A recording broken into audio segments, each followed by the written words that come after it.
Hi guys, how are you doing? Welcome back to the channel. Neil here, and today is a really awesome video. You guys have been asking for this video ever since the Driftwood Heavy Hatchet landed in my hands. Today we are going to compare the Driftwood Heavy Hatchet distortion pedal, which is a new pedal for 2024. We're going to be comparing it to the legendary Driftwood Purple Nightmare preamp pedal.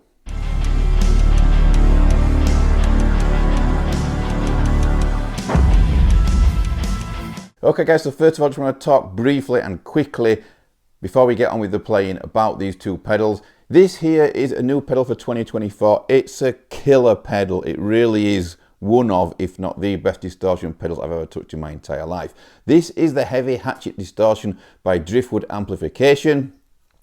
The reason we're doing this demo today is because if you see right over here, there is a little switch there just in front of my middle finger, and you can see that that says distortion or preamp mode. So you can use this straight into your return as a preamp, and I think that's really cool. It's a real cool feature to add on there. This pedal, guys, retails at $279 or give or take, around there at the moment over here in the UK. This one retails at around the 500 mark, or at least it did last time I looked.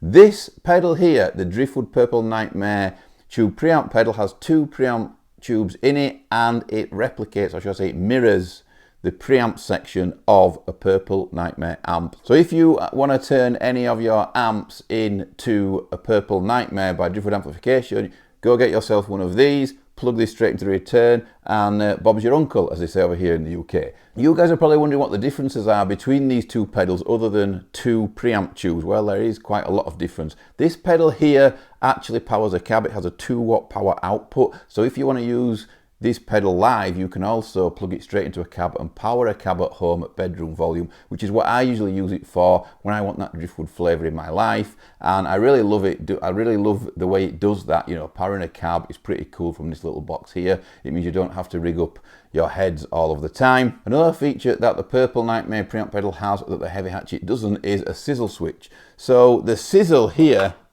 don't know if you can see this switch here, but it says sizzle on the top, and it kind of changes the voicing of the pedal. And this was something that was implicated on Driftwood Amplification. I believe that Lasse, the German producer, a good friend of mine, I believe that his input was behind that, and they started putting these on Driftwood amps and they added it to the preamp pedal as well. So that's just about it. This is basically a preamp section of an amp. It does have a high and low gain switch here, and you can turn the tube screamer on or off. This pedal over here, the Heavy Hatchet, which is the new one, it still has all the same controls, but the difference is it does not have the sizzle switch on board. It does have the high and low gain switch, which the Purple Nightmare preamp pedal has. It does have the modern and the vintage mode as well, which also the Purple Nightmare preamp pedal has. So it does kind of mimic a Purple Nightmare amp as well, pretty well. One of the biggest differences, and the one that's going to affect this demo the most, is that it just has one control for the boost there. I don't know if you can see that at the top. Whereas the preamp pedal, Purple Nightmare preamp pedal, has the full controls which you would expect if you were using a clean boost like a tube scream. It has tone, it has volume, and it has gain. This doesn't. It's just got one dial for the boost there. So this should not probably be as gainy, or at least you can't control the boost as much as you can on the preamp pedal, I guess. So originally I was going to set these up exactly the same until I noticed that slight problem there, and I was gonna rig everything up the same and just compare them like that. However, I've got the EQ pretty similar, but and also the rumble and the sharp, because it has rumble and sharp on, which is resonance and presence. And the Purple Nightmare tube preamp pedal also has rumble and sharp on. I was going to compare them with identical settings, but because of the boost and the difference in the boost and the sizzle switch, I can't do that. So there's going to be a slight bit of difference, particularly on the gain pots. But I just wanted to compare these two pedals to see which is the best. Obviously, the Heavy Hatchet will be on preamp mode going into the return of my EVH Stealth up here, and the Purple Nightmare tube preamp pedal will just be going in to replace the preamp section. Without further ado, guys, let's check it out. I'm going to be using a Jackson DK2 loaded with a JB in the bridge in this demo. I also might plug in at the end of the video my Schecter E1 with Fishman Fluence active pickups as well to see what it sounds like in drop C. The Jackson is in drop D. Let's go.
I liked them both. I could live with either. I thought they both sounded great, and they are very, very close indeed. I guess it depends if you want a super tight metal tone or one with a bit of, where you can dial in a bit of sag. You know, I think the purple Nightmare Tube preamp pedal, get a bit more sag out of it, a bit more chewiness. The heavy Hatchet is a bit more tighter, a bit more in your face, in the mids, okay? Thank you very much for watching, guys. As I always say, it doesn't matter what I think. I want to know what you guys think. Use your ears, not my ears, and let me know down below in the comments which one of these pedals you preferred. Again, one is 279, give or take. The other one is about 500, give or take. That's it. Thank you very much for watching, guys, and I'll see you all soon.